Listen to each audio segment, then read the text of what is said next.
and We're just going to interrupt that report and actually take you live to Munich, where Keir Starmer will make that speech later, because the US Secretary of State, Marco Rubio, is just taken to the podium. Of a historic alliance, an alliance that saved and changed the world. You know, when this conference began in 1963, it was in a nation, actually it was on a continent, that was divided against itself. The line between communism and freedom ran through the heart of Germany. The first barbed fences of the Berlin Wall had gone up just 2 years prior. And just months before that first conference, before our predecessors first met here in Munich, the Cuban Missile Crisis had brought the world to the brink of nuclear destruction. Even as World War II still burned fresh in the memory of Americans and Europeans alike, we found ourselves staring down the barrel of a new global catastrophe, one with the potential for a new kind of destruction, more apocalyptic and final than anything before in the history of mankind. The time of that first gathering, Soviet communism was on the march. Thousands of years of Western civilization hung in the balance. At that time, victory was far from certain. But we were driven by a common purpose. We were unified not just by what we were fighting against. We were unified by what we were fighting for. And together, Europe and America prevailed. And a continent was rebuilt. Our people prospered. In time, the East and West blocks were reunited. A civilization was once again made whole. That infamous wall that had cleaved this nation into two came down, and with it an evil empire. And the East and West became one again. But the euphoria of this triumph led us to a dangerous delusion that we had entered, quote, the end of history, that every nation would now be a liberal democracy, that the ties formed by trade and by commerce alone would now replace nationhood, that the rules-based global order, an overused term, would now replace the national interest, and that we would now live in a world without borders where everyone became a citizen of the world. This was a foolish idea that ignored both human nature and it ignored the lessons of over 5,000 years of recorded human history. And it has cost us dearly. In this delusion, we embraced a dogmatic vision of free and unfettered trade, even as some nations protected their economies and subsidized their companies to systematically undercut ours, shuttering our plants, resulting in large parts of our societies being deindustrialized, shipping millions of working and middle-class jobs overseas, and handing control of our critical supply chains to both adversaries and rivals. We increasingly outsourced our sovereignty to international institutions while many nations invested in massive welfare states at the cost of maintaining the ability to defend themselves.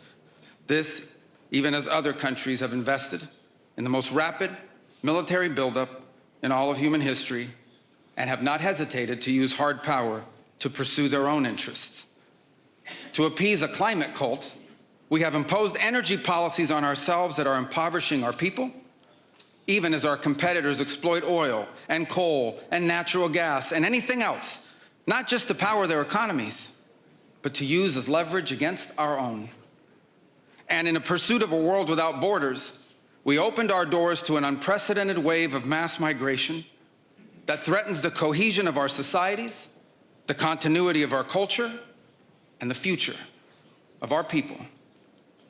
We made these mistakes together.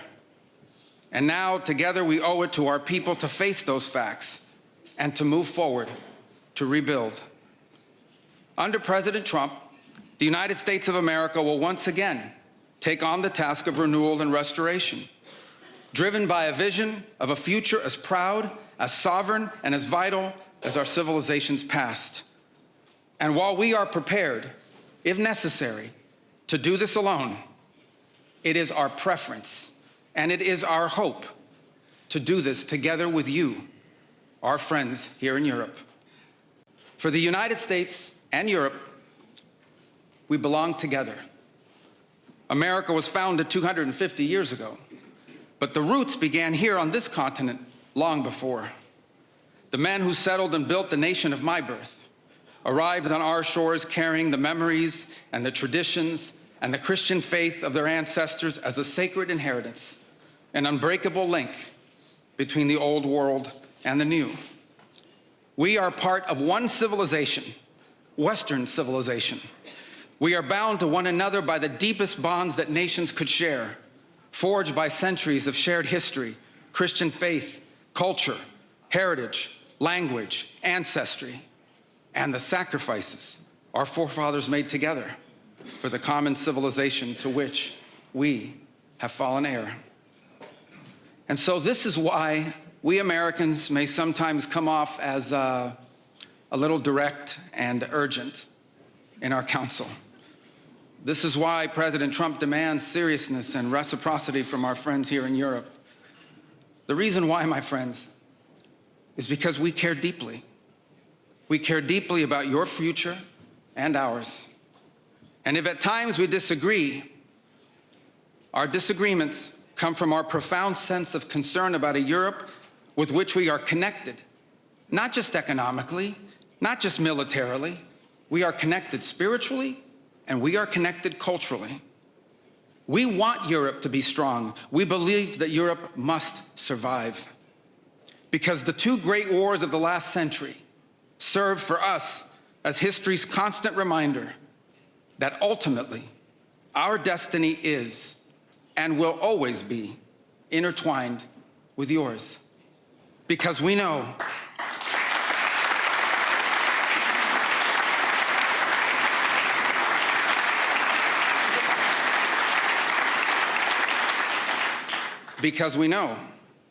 that the fate of Europe will never be irrelevant to our own. National security, which this conference is largely about, is not merely a series of technical questions. How much we spend on defense or where, how we deploy it, these are important questions, they are. But they are not the fundamental one. The fundamental question we must answer at the outset is, what exactly are we defending? Because armies do not fight for abstractions. Armies fight for a people. Armies fight for a nation. Armies fight for a way of life. And that is what we are defending, a great civilization that has every reason to be proud of its history, confident of its future, and aims to always be the master of its own economic and political destiny. It was here, in Europe, where the ideas that planted the seeds of liberty that changed the world were born. It was here, in Europe, which gave the world the rule of law, the universities, and the scientific revolution. It was this continent that produced the genius of Mozart and Beethoven, of Dante and Shakespeare, of Michelangelo and Da Vinci, of the Beatles and the Rolling Stones. And this is the place where the vaulted ceilings of the Sistine Chapel and the towering spires of the great cathedral in Cologne, they testify not just to the greatness of our past or to a faith in God that inspired these marvels. They foreshadow the wonders that await us in our future. But only if we are unapologetic in our heritage and proud of this common inheritance can we together begin the work of envisioning and shaping our economic and our political future. Deindustrialization was not inevitable. It was a conscious policy choice, a decades-long economic undertaking that stripped our nations of their wealth, of their productive capacity, and of their independence. And the loss of our supply chain sovereignty was not a function of a prosperous and healthy system of global trade. It was foolish. It was a foolish but voluntary transformation of our economy that left us dependent on others for our needs and dangerously vulnerable to crisis. Mass migration isn't some fringe concern of little consequence. It was and continues to be a crisis which is transforming and destabilizing societies all across the West. Together, we can reindustrialize our economies and rebuild our capacity to defend our people. But the work of this new alliance should not be focused just on military cooperation and reclaiming the industries of the past. It should also be focused on together advancing our mutual interests in new frontiers, unshackling our ingenuity, our creativity, and the dynamic spirit to build a new Western century. Commercial space travel and cutting-edge artificial intelligence, industrial automation and flex manufacturing, creating a Western supply chain for critical minerals not vulnerable to extortion from other powers, and a unified effort to compete for market share in the economies of the global South. Together, we can not only take back control of our own industries and supply chains, we can prosper in the areas that will define the 21st century. But we must also gain control of our national borders. Controlling who and how many people enter our countries, this is not an expression of xenophobia, it is not hate. It is a fundamental act of national sovereignty.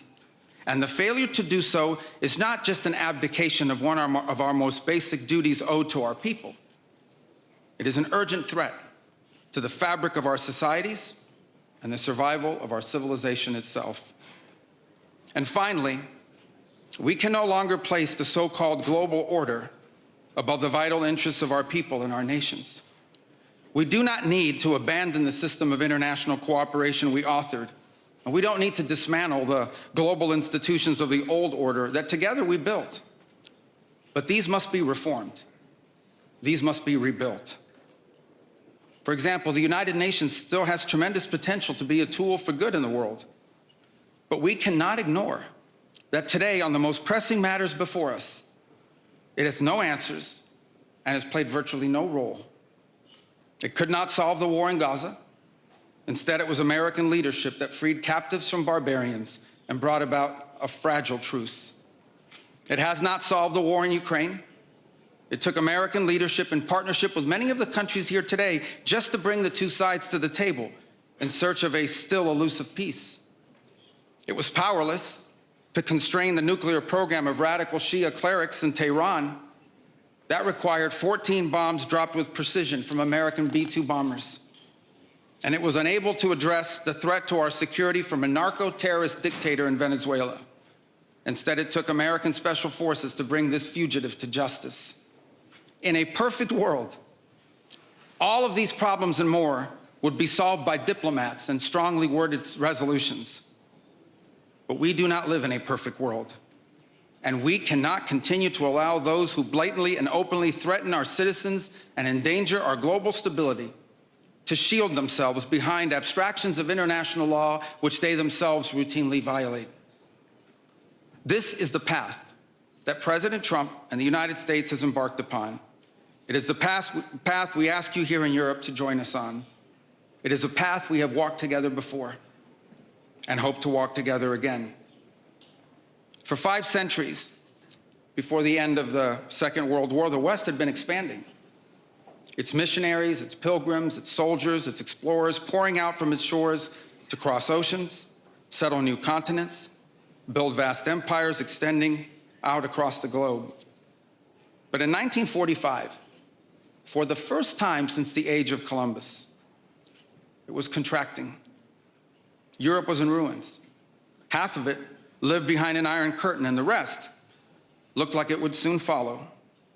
The great Western empires had entered into terminal decline, accelerated by godless communist revolutions and by anti-colonial uprisings that would transform the world and drape the red hammer and sickle across vast swaths of the map in the years to come. Against that backdrop, then, as now, many came to believe that the West's age of dominance had come to an end, and that our future was destined to be a faint and feeble echo of our past. But together, our predecessors recognized that decline was a choice, and it was a choice they refused to make. This is what we did together once before, and this is what President Trump and the United States want to do again now, together with you. And this is why we do not want our allies to be weak, because that makes us weaker. We want allies who can defend themselves so that no adversary will ever be tempted to test our collective strength. This is why we do not want our allies to be shackled by guilt and shame. We want allies who are proud of their culture and of their heritage, who understand that we are heirs to the same great and noble civilization, and who together with us are willing and able to defend it. And this is why we do not want allies to rationalize the broken status quo rather than reckon with what is necessary to fix it. For we in America have no interest in being polite and orderly caretakers of the West's managed decline. We do not seek to separate, but to revitalize an old friendship and renew the greatest civilization in human history. What we want is a reinvigorated alliance that recognizes that what has ailed our societies is not just a set of bad policies, but a malaise of hopelessness and complacency. The alliance that we want is one that is not paralyzed into inaction by fear. Fear of climate change, fear of war, fear of technology. Instead, we want an alliance that boldly races into the future. And the only fear we have is the fear of the shame of not leaving our nations prouder, stronger, and wealthier for our children. An alliance ready to defend our people, to safeguard our interests, and to preserve the freedom of action that allows us to shape our own destiny.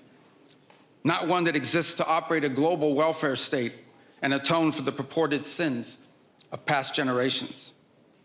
An alliance that does not allow its power to be outsourced, constrained, or subordinated to systems beyond its control. One that does not depend on others for the critical necessities of its national life. And one that does not maintain the polite pretense that our way of life is just one among many, and that asks for permission before it acts.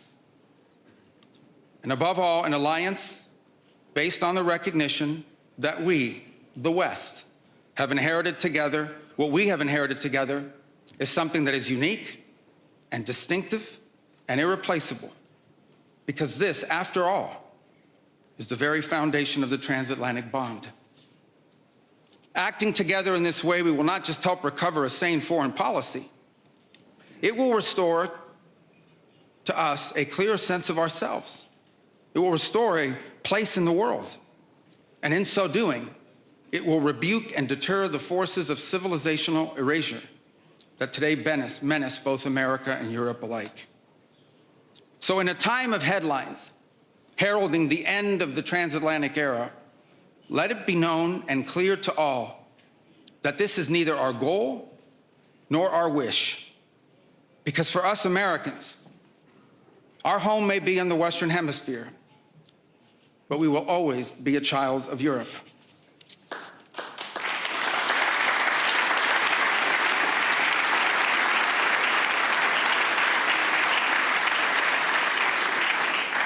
Our story began with an Italian explorer whose adventure into the great unknown to discover a new world brought Christianity to the Americas and became the legend that defined the imagination of our pioneer nation. Our first colonies were built by English settlers, to whom we owe not just the language we speak, but the whole of our political and legal system. Our frontiers were shaped by Scots-Irish, that proud, hardy clan from the hills of Ulster that gave us Davy Crockett and Mark Twain and Teddy Roosevelt and Neil Armstrong. Our great Midwestern heartland was built by German farmers and craftsmen who transformed empty plains into a global agricultural powerhouse. And by the way, dramatically upgraded the quality of American beer. Our expansion into the interior followed the footsteps of French fur traders and explorers whose names, by the way, still adorn the street signs and town names all across the Mississippi Valley. Our horses, our ranches, our rodeos, the entire romance of the cowboy archetype that became synonymous with the American West. These were born in Spain. And our largest and most iconic city was named New Amsterdam before it was named New York. And you know that in the year that my country was founded, Lorenzo and Catalina Giraldi lived in Casal Monferrato in the Kingdom of Piedmont, Sardinia. And Jose and Manuela Reina lived in Sevilla, Spain. I don't know what, if anything, they knew about the 13 colonies which had gained their independence from the British Empire. But here's what I'm certain of. They could have never imagined that 250 years later, one of their direct descendants would be back here today on this continent as the chief diplomat of that infant nation. And yet here I am, reminded by my own story that both our histories and our fates will always be linked. Together, we rebuilt a shattered continent in the wake of 2 devastating world wars. When we found ourselves divided once again by the Iron Curtain, the Free West linked arms with the courageous dissidents struggling against tyranny in the East to defeat Soviet communism. We have fought against each other, then reconciled, then fought, then reconciled again. And we have bled and died side by side on battlefields from Kapyong to Kandahar. And I'm here today to leave it clear that America is charting the path for a new century of prosperity, and that once again, we want to do it together with you, our cherished allies and our oldest friends.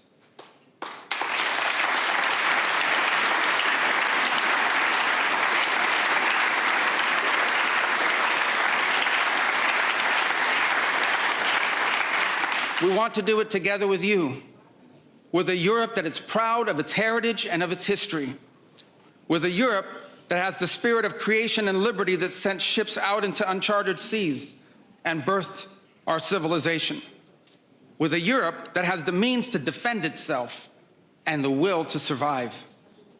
We should be proud of what we achieved together in the last century, but now we must confront and embrace the opportunities of a new one. Because yesterday is over. The future is inevitable. And our destiny together awaits. Thank you.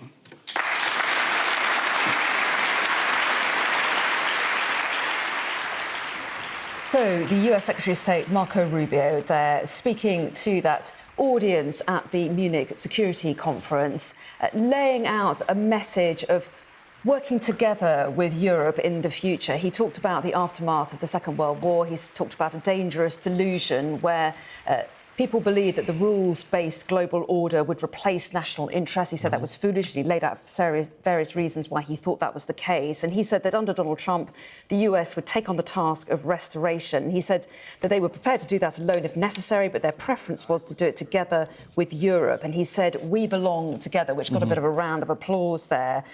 He also talked about how the United States cared deeply about Europe's future. He said, we believe Europe must survive because our destiny is intertwined with yours. But he did have various criticisms, didn't he? He talked about they didn't need to abandon global institutions, but he did talk about the need to reform, and he singled out the UN, for example, as far as that was concerned. But there was a real message, wasn't there, that he didn't want allies to be weak. The United States didn't want their allies to be weak because that would make us weaker, he said. And he said acting together with Europe will help restore a sane foreign policy. Yeah, I think that was the sort of the main headline of the speech, this idea that the United States doesn't want to withdraw from Europe. But I think the subtext to all of this is that as long as Europe continues in the way that the United States wants it to, and that speech was peppered with words like our heritage, Christian faith, Christian civilization. He called for a Europe that's proud of its ancestry, proud of its heritage. I wonder what that will do to people in Europe and the United States who aren't of European heritage. There's a sense of othering in this speech. We're going to go back, actually, though, to Marco Rubio, who's now taking questions. I'm going to think that'll come up. Let's listen. The last 24 hours have voiced their impression that the Russians, let me put it colloquially, the Russians are playing for time. They're not really interested in a meaningful settlement. There is no indication that they're willing to compromise on any of their maximalist objectives. Offer to us, if you could, your assessment of where we are and where you think we can go. Well, I think where we are at this point is that the issues at play that have to be, here's the good news. The good news is that the issues that need to be confronted to end this war have been narrowed. That's the good news. The bad news is they've been narrowed to the hardest questions to answer, and work remains to be done in that front. I hear your point about, well, the answer is we don't know. We don't know if the Russians are serious about ending the war. They say they are, and under what terms they were willing to do it, and whether we can find terms that are acceptable to Ukraine upon that Russia will always agree to. But we're going to continue to test it. In the meantime, everything else continues to happen. The United States has imposed additional sanctions on Russia's oil. In our conversations with India, we've gotten their commitment to stop buying additional Russian oil. Europe has taken its set of steps moving forward. The Pearl program continues, in which American weaponry is being sold for the Ukrainian war effort. So all these things continue. Nothing has stopped in the interim. So there's no buying of time here in that regard. What we can't answer, but we're going to continue to test, is whether there is an outcome that Ukraine can live with and that Russia will accept. And I would say it's been elusive up to this point. We've made progress in the sense that for the first time, I think, in years, at least at the technical level, there were military officials from both sides that met together last week, and there'll be meetings again on Tuesday, although it may not be the same group of people. Look, we're going to continue to do everything we can to play this role of bringing this war to the end. I don't think anybody in this room would be against a negotiated settlement to this war so long as the conditions are just and sustainable. And that's what we aim to achieve, and we're going to continue to try to achieve it, even as all these other things continue to happen on the sanctions front and so forth. Thank you very much. I'm sure if we had more time, there would be many questions on Ukraine. But let me conclude by asking a question about something entirely different. The next speaker here in just a couple of minutes will be the Foreign Minister of China. When you served in the Senate, sir, people considered you a kind of a China hawk. So did they. So did they. Yeah. We know that there will be, in about 2 months' time, a summit meeting between President Trump and President Xi Jinping. Give us your expectation. Are you optimistic? Can there be a quote-unquote deal with China? What do you expect? Well, I would say this. The two largest economies in the world, two of the big powers on the planet, we have an obligation to communicate with them and talk, and so do many of you on a bilateral basis as well. I mean, it would be geopolitical malpractice to not be in conversations with China. I would say this, because we're two large countries with huge global interests, our national interests will often not align. Their national interests and ours will not align, and we owe it to the world to try to manage those as best we can, obviously avoiding conflict, both economic and worse. And so it's important for us to have communications with them in that regard. On areas in which our interests are aligned, I think we can work together to make positive impact on the world, and we seek opportunities to do that with them. But we have to have a relationship with China, and many of the countries represented here today are going to have a relationship with China, always understanding that nothing that we agree to could come at the expense of our national interest. And frankly, we expect China to act in their national interest, as we expect every nation state to act in their national interest. And the goal of diplomacy is to try to navigate those times in which our national interests come into conflict with one another, always hoping to do it peacefully. I think we also have a special obligation, because whatever happens between the U.S. and China on trade has a global implication. So there are long-term challenges that we face that we're going to have to confront, that are going to be irritants in our relationship with China. That's not just true for the United States, that's true for the broader West. But I do think we need to try to manage those the best we can to avoid, unnecessary friction if it's possible. But no one is under any illusions. There are some fundamental challenges between our countries and between the West and China that will continue for the foreseeable future for a variety of reasons. And it's some of the things we hope to work together with you on. Thank you very much, Mr. Secretary. We've run out of time. I'm sorry that I can't take questions from all those who wanted to ask questions. Mr. Secretary of State, thank you for this message of reassurance. I think this is much appreciated here in the hall. Let's offer a round of applause.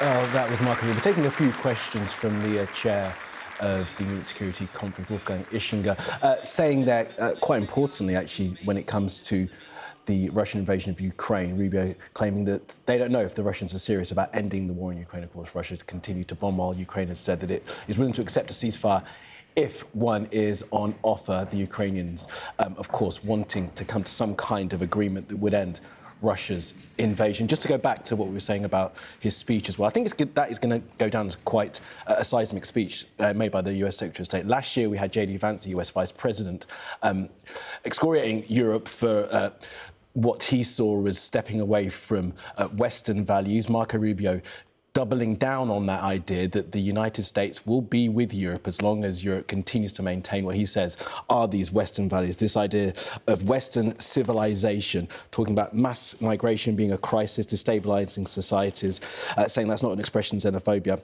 He said it's just the truth. He talks about the centuries of expansion as European nations settled and built empires. And, of course, on the other side of that is those countries all around the world that were colonised by European nations. So it was a speech that wanted the United States and Europe to be tied closer together.